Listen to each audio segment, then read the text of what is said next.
तुम्हारे पास तो अपना कोई चिंतन ही नहीं, तो जब तुम्हारा चिंतन नहीं है, तुम्हारा विमर्श नहीं है कि हम भारतीय हैं, भारतीयता क्या होती है, भारतीय पद्धतियां क्या हैं, हमें अपने सम्मान कैसे करना चाहिए, जब तुम्हारा विमर्श नहीं है तो विमर्श तुम उधार से लोगे, विमर्श तो करोगे, तो विमर्श तुम किसका लोगे? उन्होंने, पश्चिम ने अपना विमर्श डाल दिया, तुम्हारी किताबों में डाल दिया, तुम्हारी संस्कृति में डाल दिया, तुम्हें बताया कि हिंदू और मुसलमान कभी एक हो ही नहीं सकते, तुम्हें बताया कि आर्यन बाहर से आए हुए हैं, तुम्हें बताया कि आर्यन और द्रविडियन के बीच में हमेशा लड़ाई बनी रहेगी। उन्होंने इतिहास के माध्यम से तुम्हें अपना विमर्श दे दिया, तुम्हारा विमर्श तो खत्म कर दिया कि तुम्हारा वैदिक विमर्श, तुम्हारा सनातन विमर्श, तुम्हारा भारतीय संस्कृत का विमर्श, गंगा जमुना संस्कृत का विमर्श, वो खत्म कर दिया कि जहां पर हम मानव के रूप में अपनी उच्चता देखते थे। हमारे यहां धर्म जो था, हमारे यहां पूजा पद्धतियां बहुत छोटी गौड़ थी। केवल हिंदू धर्म की बात करोगे तो शैव, वैष्णव, क्या नाम है, द्वैत, अद्वैत, इतनी पद्धतियां। सनातन कहता है कि जिस रूप में भी तुम ईश्वर को पाना चाहो पालो।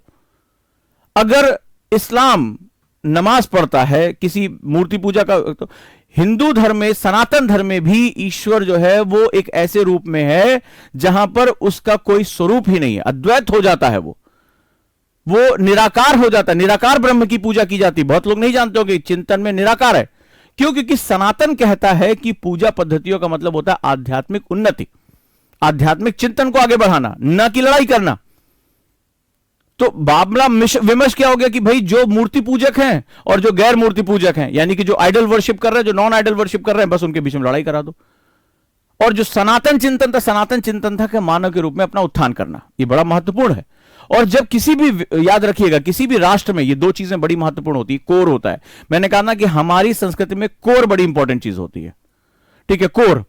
सो कोर इज ऑल अबाउट, जब किसी भी राष्ट्र में विमर्श का मतलब होता है आओ चलो बैठो बात करते हैं, ठीक है। जैसे तुम्हें पूछे सर ये, अरे निकाला जूता मारना शुरू कर दिया, तो विमर्श नहीं हो सकता। विमर्श में मुझे तुम्हें बैठना पड़ेगा। अब जरा मेरी बात को बड़ी गहराई समझो, क्योंकि आज का टॉपिक मेरा कल के जो लास्ट टॉपिक हुआ था उसके ही एक बहुत ही महत्वपूर्ण बिंदु में जा रहा है। और मैं इतनी गहराई में उतर चुका हूं क्योंकि इस बीच में मुझे इतिहास पढ़ाने का मौका मिला, संस्कृत की और गहराई में गया, बहुत चिंतन मुझे खुद मजा आ रहा है। और इस बीच में मैं देश के अलग अलग हिस्सों में भी गया, वहां पर मैं घूमा फिरा, लोगों से मिला। ये जो टी शर्ट आप देख रहे हैं ये बेसिकली इसी विमर्श से निकल कर आया है, ये जानबूझकर मैंने पढ़ा। ये कैसे, ये हैंडमेड है, ये हाथ से बनाई गई है, लेकिन इसको बनाने वाला व्यक्ति जो है वो जानबूझ के, मैंने आज, ये मेरी क्लास से रिलेटेड है, इसको बनाने वाला व्यक्ति अपनी आजीविका चलाने मुश्किल है और अमेरिकन इसको ले जा रहे हैं, बड़े बड़े मुंबई के शोरूम ले जा रहे हैं और उसको कई गुना दाम पर बेच रहे हैं। और जो बनाने वाला व्यक्ति है वो एक पहाड़ी पर, एक छोटी सी जगह पर, धूल भरी जगह पर वो इस पेंटिंग को बना रहा है।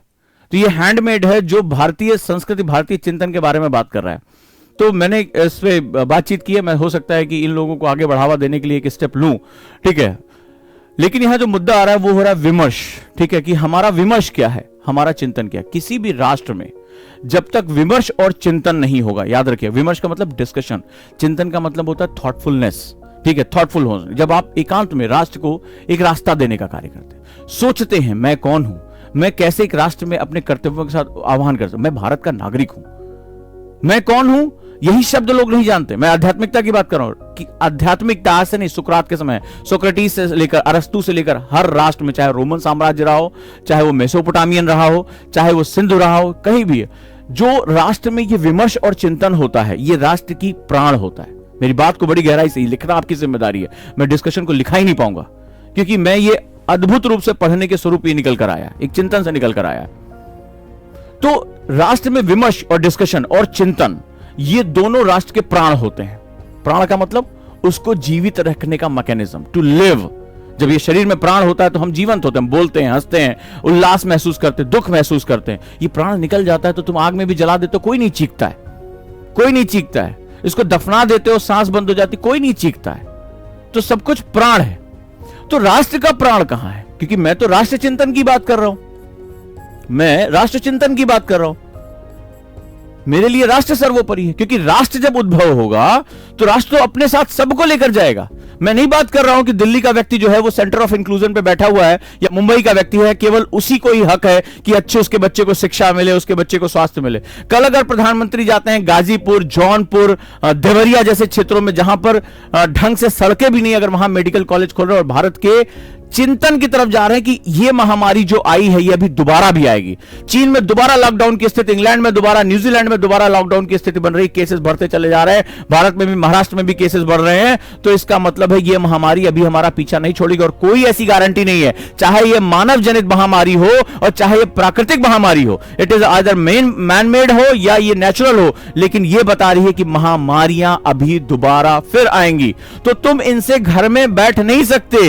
राष्ट्र का चिंतन, राष्ट्र का विमर्श कहता है कि हम अभी एक बार तो डिफेंसिव हुए, लेकिन अब हमें अटैकिंग मोड में आना पड़ेगा। और भारत जैसा देश जहां पिछले 70-75 सालों में जो स्वास्थ्य क्षेत्र हमारा जो है वो पिछड़ा रहा, कभी उस पर बात ही नहीं, क्योंकि राष्ट्र में आजादी के बाद कोई इतनी बड़ी जो है वो मेडिकल त्रासदी नहीं आई। और जब त्रासदी नहीं आई तो हम उस समय उदासीन रहे, हमने अपने स्वास्थ्य क्षेत्र को सेकेंडरी कर दिया। और ऐसा नहीं था कि हमें किसी त्रासदी का, किसी संकट का, किसी क्राइसिस का इंतजार करना था। We don't need to wait for the crisis. But हमारे कई ऐसे गरीब इंसान, कई ऐसे लोग जो स्वास्थ्य क्षेत्र में बहुत पिछड़े हुए थे। आज भारत में टीबी से होने वाली मौतें, लेप्रोसी की वजह से एक बहुत बड़े जो है वर्ग बाहर चला जा रहा है। आज डायरिया, छोटे छोटे बच्चों को होने वाली, गंदे पानी पीने से होने वाली बीमारियां, इनकी मौतों का आंकड़ा हमें विश्व लेवल पे यानी वर्ल्ड लेवल पे जब हम स्वास्थ्य सुविधाओं की बात करते हैं तो हमें बहुत पीछे ढकेल देता है। लेकिन चूंकि भारत, अगर तुम लोगों ने मेरी 7 इकोनॉमी की क्लास की, 7 स्टोरीज ऑफ इकोनॉमी क्लास की, तो मैंने आपको बताया था कि जब तक भारत में संकट नहीं खड़ा होता तब तक भारत में एक राष्ट्र चिंतन जन्म नहीं लेता है, राष्ट्र के प्राण जो है वो जीवंत नहीं होते हैं। और जब राष्ट्र चिंतन आता है तो विमर्श और चिंतन की अवस्था में हम प्रवेश कर जाते हैं। और भारतीयों की एक सुप्त अवस्था है, ये एक जो है एक आध्यात्मिक चेतना है, एक ऐसी चेतना जो संकट के समय भारतीयता को खड़ा कर देती है अद्भुत रूप से। यह दृश्य शक्ति है, यह सभी विभाजनों को किनारे कर देती है और एक राष्ट्रीय चिंतन को खड़ा कर देती है। कोरोना उसी तरह का एक संकट ऐसा रहा है, 1991 का संकट ऐसा रहा है और ऐसे बहुत से संकट, युद्ध काल का संकट ऐसा रहा है, 1965 की वॉर ऐसी रही है, जहां पर एक राष्ट्रीय चेतना जन्म ले लेती अद्भुत रूप से। अचानक से जो छोटे छोटे विभाजन होते हैं वो खत्म हो जाते हैं और राष्ट्र एक चिंतन के रूप में खड़ा हो जाता है। तो ये भारत की वो आध्यात्मिक चेतना है, वो ऐसी स्पिरिचुअल पावर है जो भारत को बार बार संकटों के समय इकट्ठा होकर लड़ने की शक्ति देती है। कोरोना महामारी एक ऐसा ही संकट हमारे सामने आया जहां हमारे सामने स्वास्थ्य, रोजगार और अपने जीवन को बचाने का एक बड़ा संकट क्रिएट हुआ। लेकिन राष्ट्रीय चेतना, मैं ऐसा नहीं कहूंगा कोई राजनीतिक पार्टी का ये रहा, वो उन्होंने अपना अद्भुत जो है वो प्रयास किया, सभी ने अपना अद्भुत प्रयास किया, राज्य सरकारों ने अपना अद्भुत किया, लेकिन जो सबसे महत्वपूर्ण था वो था भारतीयों की राष्ट्रीय चेतना का उदय। बहुत ही महत्वपूर्ण रूप से मैं इस चिंतन को देखता हूं, भारतीयों की राष्ट्रीय चेतना का उदय। और संकट के समय उन्होंने अद्भुत रूप से एक साथ हाथ मिलाया। विभाजन रहे, बहुत बड़ा राष्ट्र, बहुत बड़े विभाजन हो सकते हैं, लेकिन ऐसा नहीं है कि जो है वो अल्पसंख्यकों ने टीका नहीं लगवाया या फलाने नहीं लगवाया तभी 100 करोड़ का आंकड़ा हमने पार किया। और ऐसा नहीं कि स्वास्थ्य कर्मी जो इंजेक्शन लगा रहा है वो किसी और धर्म का नहीं हो सकता, किसी और जाति का नहीं हो सकता। ये सारे भेदभाव हमने मिटाए, ये जो हमने फॉल्ट लाइंस थी वो हमने खत्म की। और उस संकट के समय हमने अपनी राष्ट्रीय चिंतन को, राष्ट्रीय जो हमारी आध्यात्मिकता उसको हमने उदय किया।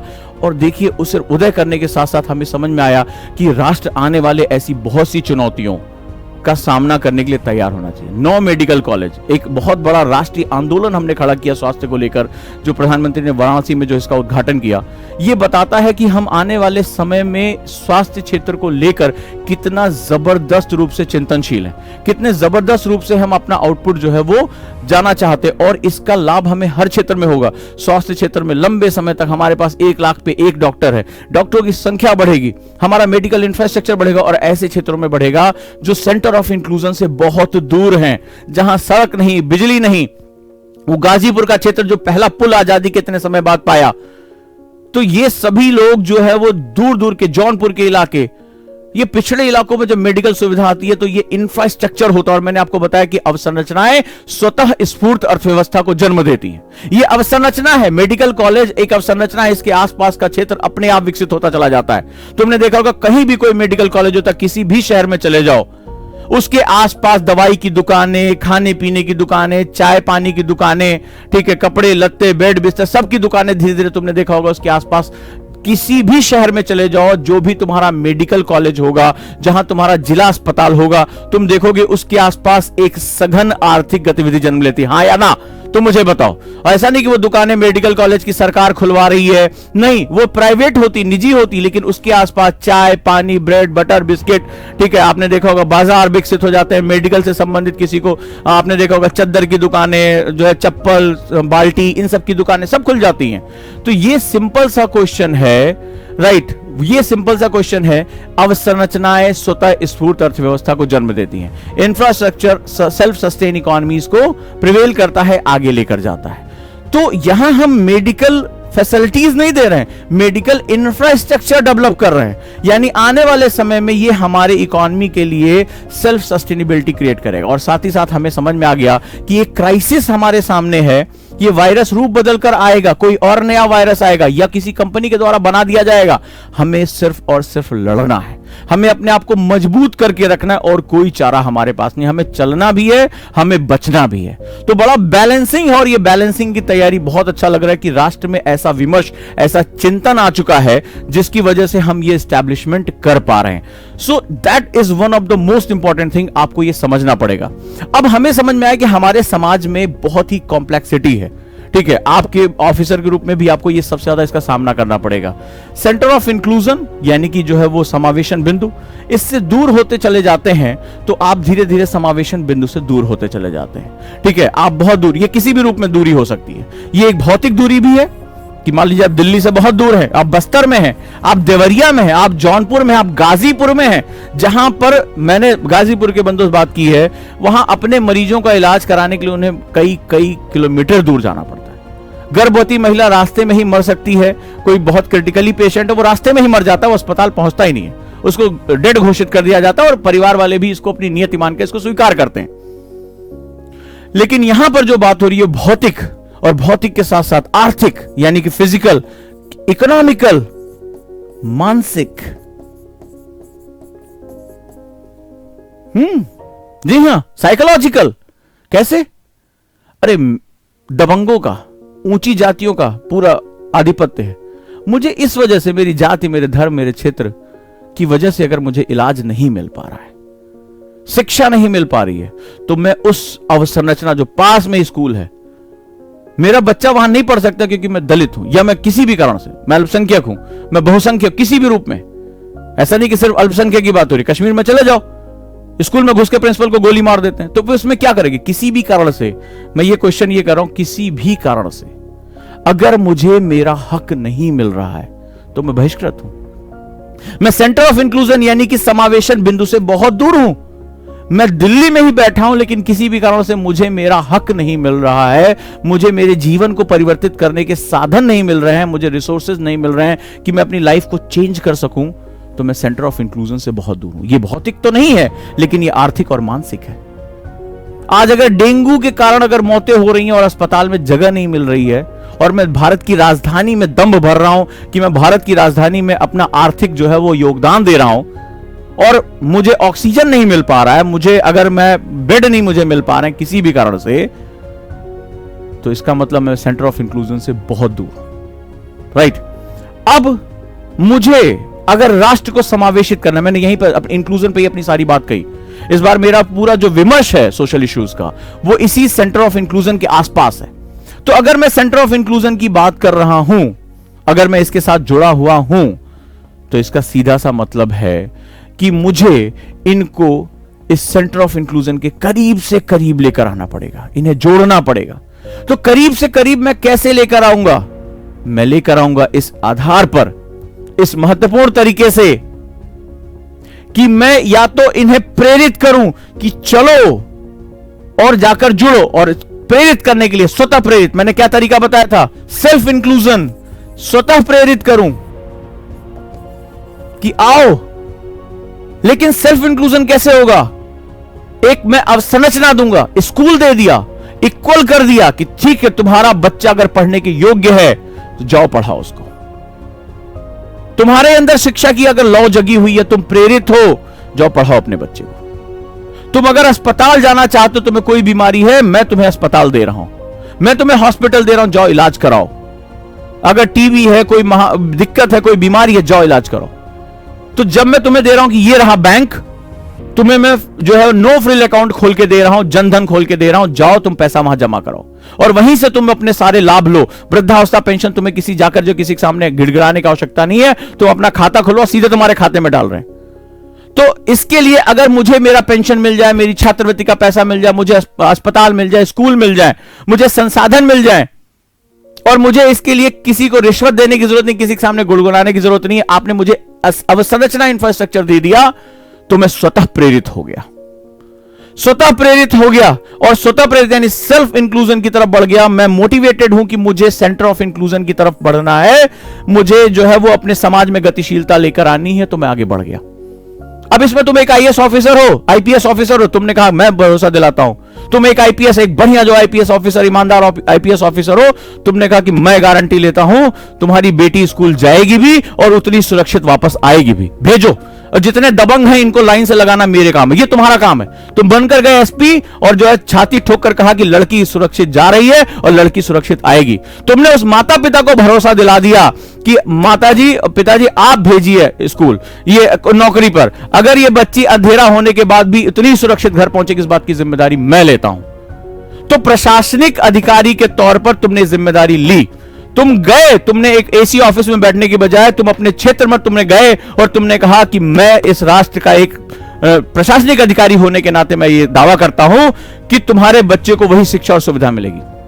मां बाप हिचकिचाए, अरे हमारा बच्चा नौकरी कर लेगा, ढाबे पे 2000 रुपया आ जाएगा। तुमने उसको बताया कि कल को जब ये इंजीनियर, डॉक्टर या आईएएस ऑफिसर बन जाएगा, तुमने बताया कि मैं भी एक समय इसी तरह से जो है वो अपनी गरीबी से लड़ रहा था, लेकिन आज अधिकारी बनके मैंने अपने माता पिता और अपने समाज को प्रोत्साहित किया, तो उसके मां बाप में भी वो सपने देखने की ताकत आएगी। हमारे देश के तो बहुत बड़े नागरिक जो एक्सक्लूडेड हैं, जो बहिष्कृत हैं, उनका तो सपना देखने का हक ही छीन लिया है। वो तो कहते हैं साहब अब तो हमारी आंखों में सिर्फ और सिर्फ आंसू हैं या सूखी आंखें, सपने हमारी आंखों में नहीं आते, हम सपने नहीं देख सकते। कभी बात करके देखना किसी गरीब से, वो बेईमान या चोर नहीं है, उसके अंदर भी सपने, लेकिन वो मर चुके हैं। तुमने अगर उनके सपनों को जगा दिया, तुमने अगर उनके अंदर हौसला पैदा कर दिया, वो कहेंगे कि मैं 2 वक्त की रोटी कम खाऊंगा, ज्यादा काम करूंगा, लेकिन मेरा बच्चा स्कूल जाएगा। लेकिन उसको भरोसा तो दिलाओ, उसके अंदर उनकी आंखों में जो आंखें पथरा चुकी उनमें सपने तो पैदा करो। तो अधिकारी के रूप में तुम्हें यह करना पड़ेगा। और जब तुमने उनको प्रेरणा दे दी, मोटिवेशन दे दिया, उनको ताकत दे दी, आईएएस के रूप में, आईपीएस के रूप में भरोसा दे दिया कि तुम्हारी बच्ची जाएगी और सुरक्षित आएगी, कोई मनचला उसके दुपट्टे पर हाथ रखेगा तो मैं उसके हाथ की ऐसी तैसी कर दूंगा, भेजेंगे। और जब भेजेंगे तो स्वतः प्रेरित होंगे वो और धीरे धीरे सेंटर ऑफ इंक्लूजन की तरफ आना शुरू कर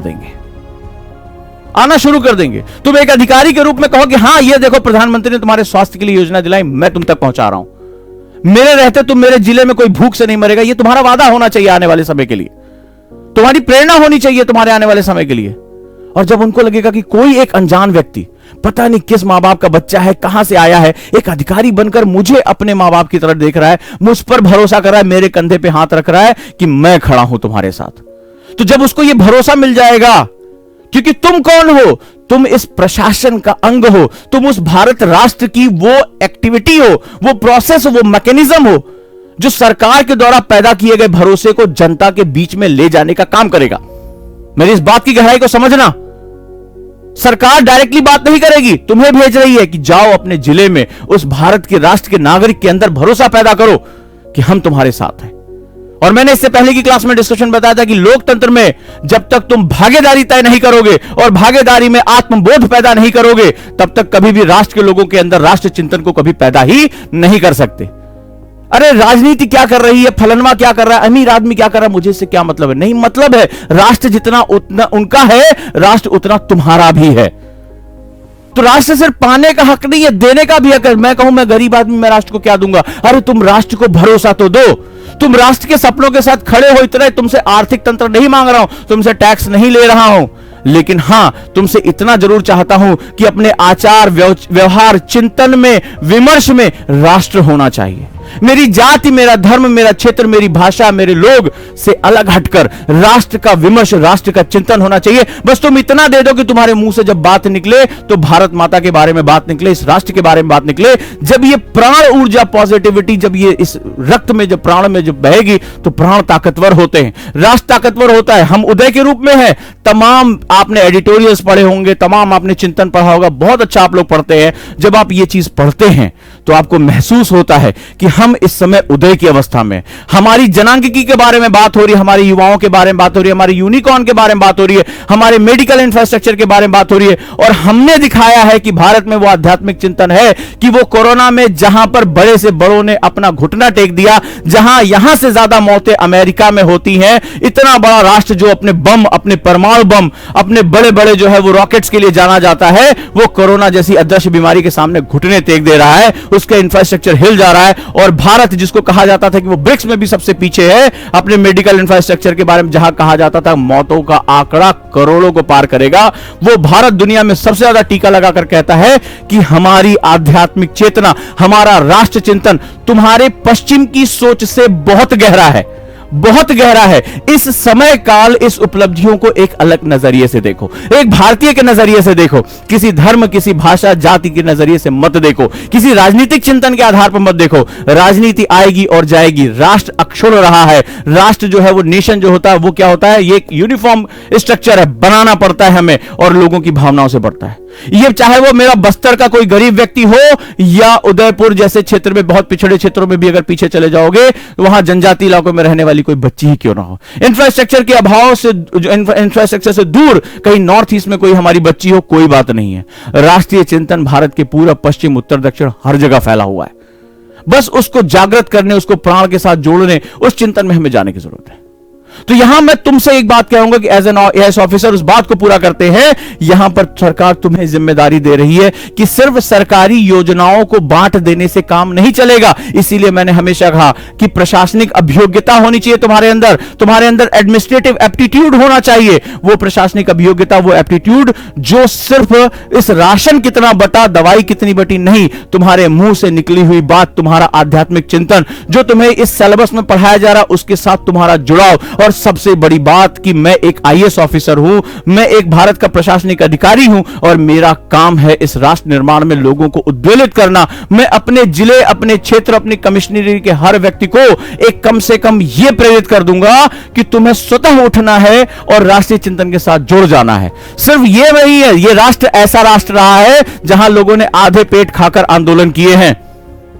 यह राष्ट्र ऐसा रहा है जहां भूख से लोगों ने प्राण दे दिए हैं, लेकिन वो अंग्रेजों के सामने झुके नहीं। यह राष्ट्रीय चिंतन की सबसे महत्वपूर्ण बात है। हमारे साधु संत, ये जो मैंने अपनी टी शर्ट पे डाला है, ये हमारे साधु संत रहे जिन पे शरीर में अन्न नहीं है, ढांचा बन गए।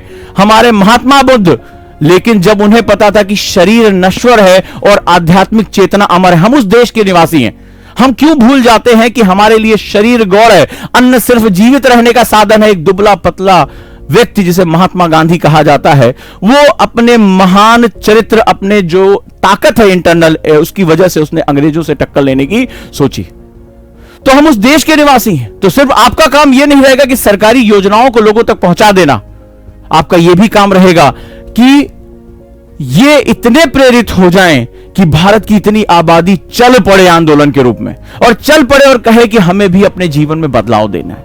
लेकिन उस बदलाव के लिए जो सबसे मूलभूत जरूरत होगी वो होगी अवसंरचनाओं की। मुझे चलना है, सड़क नहीं है, काम करना है, बिजली नहीं है, अस्पताल जाना है, हॉस्पिटल नहीं है, बच्चे को पढ़ाने के लिए मैं बहुत प्रेरित हूं, स्कूल नहीं है, टीचर नहीं है। आज ही रिपोर्ट आती है कि जो इंटरनेट में लोगों के पास स्मार्टफोन नहीं है, इंटरनेट नहीं है, कहां से अपने बच्चों को ऑनलाइन शिक्षा दें। तो ये वही राष्ट्र है जहां एक तरफ तो संसाधन देने होंगे, लेकिन जब इकोनॉमिक्स आप पढ़ते हैं तो एक और शब्द निकल कर आती है कि हमारी आवश्यकताएं अनंत है, हमारे संसाधन सीमित। Our needs are infinite but our resources are limited. तो ऐसे राष्ट्र में आप सबको सब कुछ कैसे दोगे, उनको प्रेरित भी करना पड़ेगा। तो आईएएस ऑफिसर के अंदर जो मैं बार बार वर्ड यूज करता हूं, प्रशासनिक अभियोग्यता। क्या है वो प्रशासनिक अभियोग्यता? क्या है वो एडमिनिस्ट्रेटिव एप्टीट्यूड? ये एप्टीट्यूड है कि जब तुम बोलो, जब तुम लोगों से बात करो, जब उनके कंधे पर हाथ रखो तो उन्हें भरोसा हो कि ये राष्ट्र का नुमाइंदा, ये राष्ट्र का जो अधिकारी है वो मेरे साथ खड़ा है। और जब उन्हें भरोसा हो जाए कि उनकी पथराई आंखें भी सपना देख सकती हैं, उनको भरोसा हो जाए कि मेरी इस बाढ़ में मेरी फसल खराब हो गई है, लेकिन कोई है वो कह रहा है बाबा फिर से उठो, मैं तुम्हारे साथ खड़ा हूं। जिस दिन आपने उसको ये भरोसा दे दिया, उस दिन लगेगा मेरा राष्ट्र मेरे साथ। और ऐसा कि पहली बार नहीं है, एक बहुत छोटे कद का व्यक्ति, श्रद्धेय हमारे जो प्रधानमंत्री बने, अगर वो कहते हैं कि जय जवान जय किसान, तो किसान खेतों में हल भी चला रहा था और उसका परिवार का बच्चा हल छोड़कर बंदूक भी उठा रहा था। और पूरा राष्ट्र जानता है कि उस लड़ाई में सीमित संसाधनों में हमने अपने दुश्मनों को कैसे मात दी। तो ये वो राष्ट्र है जहां एक चिंतन, एक आदर्श व्यक्ति के आह्वान पर जय जवान जय किसान का नारा जैसे सुना, हमारे किसानों ने अन्न भी उपजाया, सीमित संसाधनों में उपजाया, और हमारे संसाधनों में हमारे किसानों ने हल के साथ साथ बंदूकें भी उठा ली और राष्ट्र के लिए अपने प्राणों को न्यौछावर करने का एक काम शुरू किया। आज भी सेना में सबसे ज्यादा जो लोग हैं वो किसानों के परिवारों से आते हैं, किसानों के परिवारों से आते हैं। आप ये देख सकते हैं, आप डाटा पढ़ सकते हैं। और राष्ट्र के लिए जो सबसे ज्यादा शहादत देते हैं, राष्ट्र की रक्षा के लिए रात दिन जो काम करते हैं, वो हमारे किसानों के परिवार हैं।